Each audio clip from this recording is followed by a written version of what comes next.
Hello बच्चों, welcome back to the channel. और आज हम पढ़ेंगे इन्वेस्टिंग एक्टिविटी। तो जैसा कि आप लोग जानते हो, इन्वेस्टिंग एक्टिविटी, तो इन्वेस्टिंग एक्टिविटी में क्या क्या आता है, तो मैंने आपको बताया था इन्वेस्टिंग में आता है आपका sale of non current assets, same purchase of non current assets, income from them. तो देखो इनकम तो आपको पता चल जाएगा, इनकम फ्रॉम देम दिया होगा तो इनकम आप लिख लोगे। लेकिन जो ये परचेज और सेल की जो बात हो रही है, purchase and sale of assets, तो परचेज और सेल ऑफ एसेट्स आपको कैसे पता चलेगा? ये तो आपको दिया नहीं होगा, तो आपको purchase and sale of assets निकालना पड़ेगा। तो हम वही सीखेंगे कि purchase and sale of assets कैसे निकालेंगे। तो उसी की बात करते हैं, परचेज और सेल ऑफ एसेट्स निकालने की। तो देखो इसके लिए आपको ना एसेट्स का अकाउंट बनाना पड़ेगा। क्या बनाना पड़ेगा? Fix assets account. Fix assets account आपको बनाना है। तो इसके लिए जो आप दो मेथड पढ़ोगे यहां पे, तो आपको यहां दो मेथड पढ़ने को मिलेंगे। पहला मेथड मिलेगा आपको नेट एसेट्स मेथड, और आज हम यही पढ़ने वाले net assets method.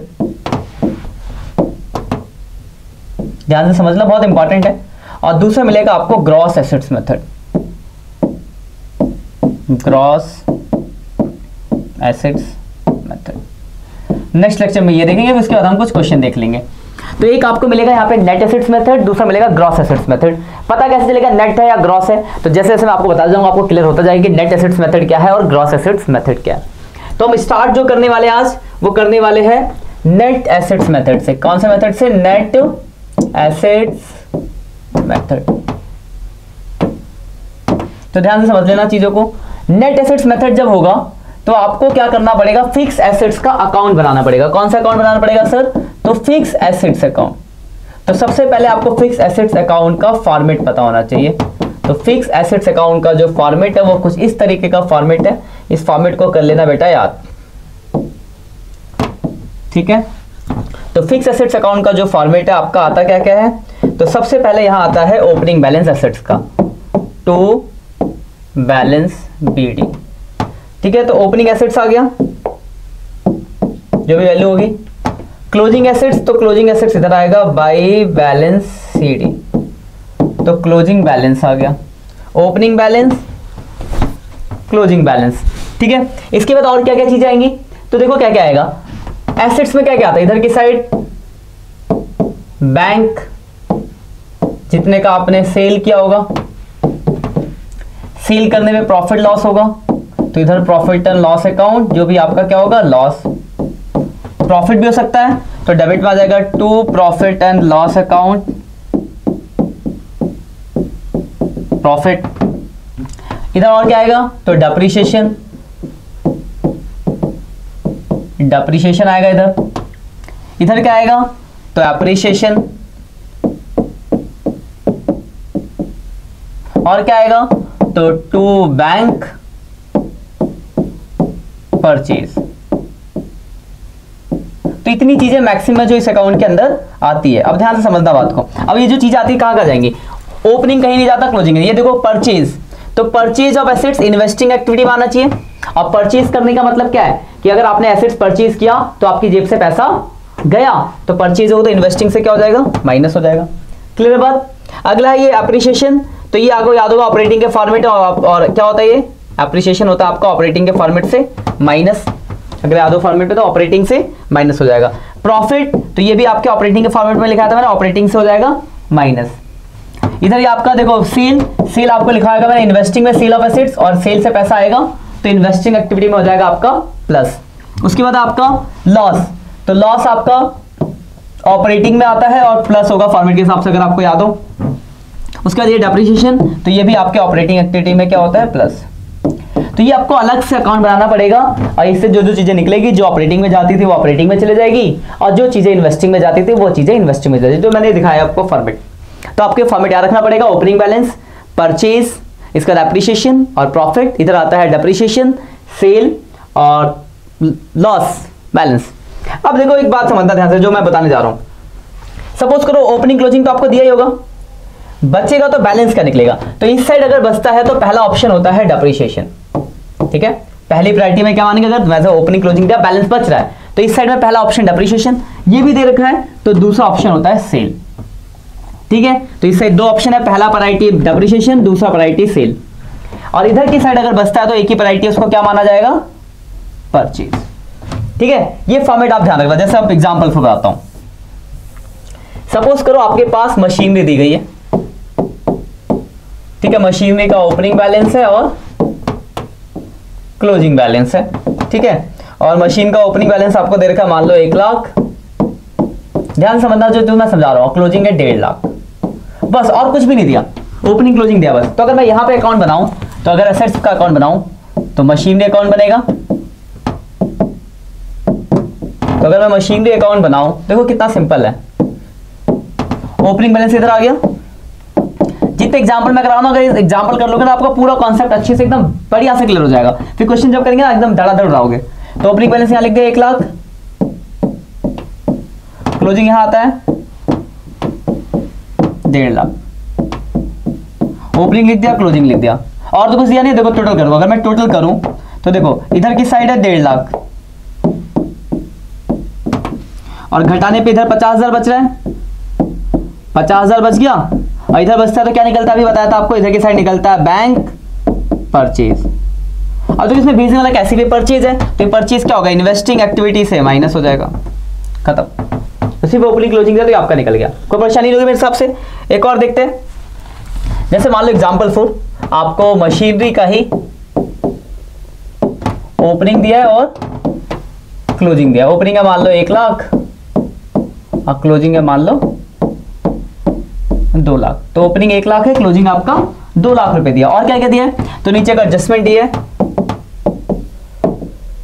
Depreciation on machinery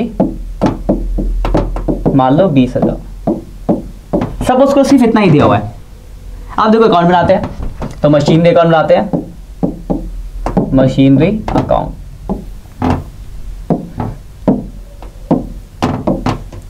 ध्यान से समझना कुछ नहीं, ये जितने एग्जाम्पल मैं करा रहा हूं ना, एग्जाम्पल अगर आप क्लियर रख लेते हो ना, तो समझो आपका ये नेट एसेट्स में बिल्कुल बढ़िया से एकदम A1 क्लियर। अब देखो ओपनिंग बैलेंस यहाँ आएगा, तो बैलेंस BD लिख दिया हमने, कितना भाई ओपनिंग बैलेंस, तो 1 लाख ओपनिंग बैलेंस है। क्लोजिंग इधर आएगा, तो क्लोजिंग बैलेंस कितना भाई, तो 2 लाख आपका क्लोजिंग बैलेंस है। सिर्फ कॉन्सेप्ट समझ रहा हूं, क्वेश्चन तो देख ही नहीं रहा, कॉन्सेप्ट को क्लियर बिल्डअप करने का कॉन्सेप्ट है कि कॉन्सेप्ट को अच्छा करना है। क्वेश्चन हो जाएंगे फिर कॉन्सेप्ट अगर क्लियर हो जाएगा। तो ओपनिंग क्लोजिंग नीचे लिखा डेप्रिसिएशन, तो डेप्रिसिएशन भाई फॉर्मेट के हिसाब से इधर आता है, तो यहां लिख दिया डेप्रिसिएशन, कितना हो गया डेप्रिसिएशन 20। क्या और कुछ दिया है, नहीं, बस ओपनिंग क्लोजिंग और डेप्रिसिएशन दिया। तो टोटल करेंगे 2,20,000 और 2,20 में से अगर घटा देंगे तो 1,20,000 इधर बच गया। ये आपका 1,20 निकला, इधर निकलता है तो क्या निकलता है, टू बैंक अकाउंट परचेज। अब देखो अगर मुझे भेजना हो ना, समझना ये परचेज, तो परचेज का होता है तो सर इन्वेस्टिंग एक्टिविटी से माइनस होता है, तो इसको इन्वेस्टिंग से माइनस कर देंगे, ये माइनस हो गया। और क्या डेप्रिसिएशन, तो डेप्रिसिएशन कहाँ जाता है सर, तो बोलोगे डेप्रिसिएशन सर ऑपरेटिंग में हो जाता है प्लस, तो ऑपरेटिंग के फॉर्मेट में जहां पे जाता है वहां पे प्लस कर देंगे नॉन कैश में। और कुछ भेजने लाइक ओपनिंग है क्लोजिंग, ओपनिंग क्लोजिंग तो कहीं जाता नहीं है, खत्म। क्लियर है बात। एक और देखते हैं एग्जाम्पल को, थोड़ा और एक्सटेंड करते हैं। मान लो आपके पास मशीनरी का ओपनिंग और क्लोजिंग दिया था, मान लो ओपनिंग 1 लाख, क्लोजिंग 2 लाख, ठीक है। और नीचे एडजस्टमेंट दिया है, एडजस्टमेंट में लिखा है डेप्रिसिएशन ऑन मशीनरी 20,000। और एक और एडजस्टमेंट है, लिखा है during the year machinery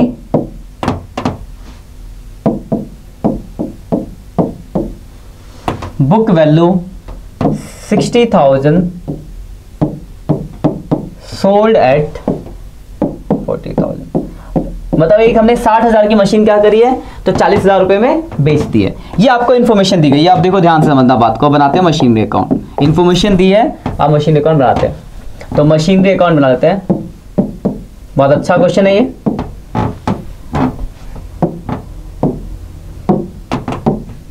machine का ओपनिंग बैलेंस यहाँ आ गया, तो ओपनिंग बैलेंस था सर 1 लाख रुपए, क्लोजिंग यहाँ आ गया, क्लोजिंग बैलेंस है 2 लाख। अगर फॉर्मेट याद है तभी बात बनेगी, अगर आपको फॉर्मेट याद नहीं है तो भाई आलू छिलो, कुछ नहीं होगा।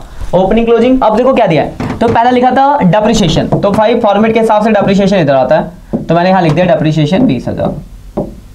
अभी लिखा था कि 60 की चीज हम 40 में बेच रहे हैं, तो मैंने बताया था जब भी बेचेंगे तो 2 चीज आएंगी, एक तो जितने में हमने बेचा है और दूसरा प्रॉफिट और लॉस। तो भाई 40 में बेचा तो बाई बैंक सेल हो गया 40 का, और इसके बाद आपको क्या हो रहा है, तो 20,000 का लॉस हो रहा है, तो लॉस इस तरफ आता है। वही मान लो प्रॉफिट होता तो अपोजिट साइड जाता। फिर टोटल कर देंगे इसका, टोटल क्या देखो 2,80,000, 280 आ गया, 280 में से 1 लाख घटाएंगे तो 1,80,000, ये बैलेंस बच रहा है 1,80,000, तो इधर बचता तो क्या निकलता है, टू बैंक परचेज, तो परचेज आ गया आपका। अब इनको भेजने की बात करते हैं, कौन सी चीज कहां जाएगी, तो ध्यान से समझ लेना बात को थोड़ा सा। देखो परचेज, तो परचेज कहां आता है, तो सर इन्वेस्टिंग एक्टिविटी से माइनस हो जाता है परचेज, तो माइनस कर देंगे। और क्या है डेप्रिसिएशन, तो अगर याद हो तो डेप्रिसिएशन सर ऑपरेटिंग एक्टिविटी में प्लस होता है, तो प्लस कर देंगे ऑपरेटिंग में। ऐसे इस अकाउंट से चीजों को ऐसे भेजना आपको, जब आगे क्वेश्चन करोगे तो आपको समझ आएंगी चीजें। तो अभी फॉर्मेट याद रखो कि अकाउंट क्यों बना रहे हैं, अकाउंट बना के ये सब चीजें निकाल रहे हैं, क्योंकि जब हम कैश फ्लो स्टेटमेंट बनाएंगे तो वहां पे इनको ऐसे ही ट्रांसफर करना होगा। इसका ये सेल है, तो सेल कहाँ आता है, तो सर सेल आता है इन्वेस्टिंग एक्टिविटी में, और सेल क्या तो पैसा आएगा तो प्लस होगा, तो इन्वेस्टिंग में प्लस हो गया। लॉस कहाँ आता है, तो सर ऑपरेटिंग में, लॉस हुआ तो ऑपरेटिंग एक्टिविटी में क्या हो जाएगा, प्लस हो जाएगा, बैलेंस शीट आता नहीं। तो यहां से 4 चीजें निकली जिसको आपको भेजना पड़ा। तो यही आपका नेट एसेट्स मेथड क्वेश्चन हम देखेंगे। पहले एक और मेथड है gross assets method, next lecture में ग्रॉस एसेट्स मेथड देख लेंगे। फिर हम एक क्वेश्चन एक क्लास लेंगे जहां पे हम इनके क्वेश्चन ही करेंगे। तो नेट और ग्रॉस 2 मेथड्स हैं, तो दोनों मेथड्स के फॉर्मेट आपको क्लियर होने चाहिए। एक काम करेंगे, नेक्स्ट लेक्चर में हम पहले नेट एसेट्स मेथड के 1-2 क्वेश्चन कर लेंगे, उसके बाद हम ग्रॉस एसेट्स मेथड पे आएंगे। तो ये याद रखना, नेक्स्ट क्लास के लिए आपका यही होमवर्क है कि जो ये फॉर्मेट बताया हो मैंने, जो आपको एग्जांपल दिए, इनको देख के रखना, कहीं कोई डाउट है तो पूछ के रखना, फॉर्मेट आप क्लियर करके रखना कि हाँ एसेट्स का कौन बनाते हैं, कौन सी चीज कहाँ जाती है, कैसे जाती है। फिर हम इसके क्वेश्चन देखेंगे नेक्स्ट लेक्चर में। ठीक है, आज के लिए इतना ही, मिलते हैं नेक्स्ट लेक्चर में, तब के लिए बाय बाय।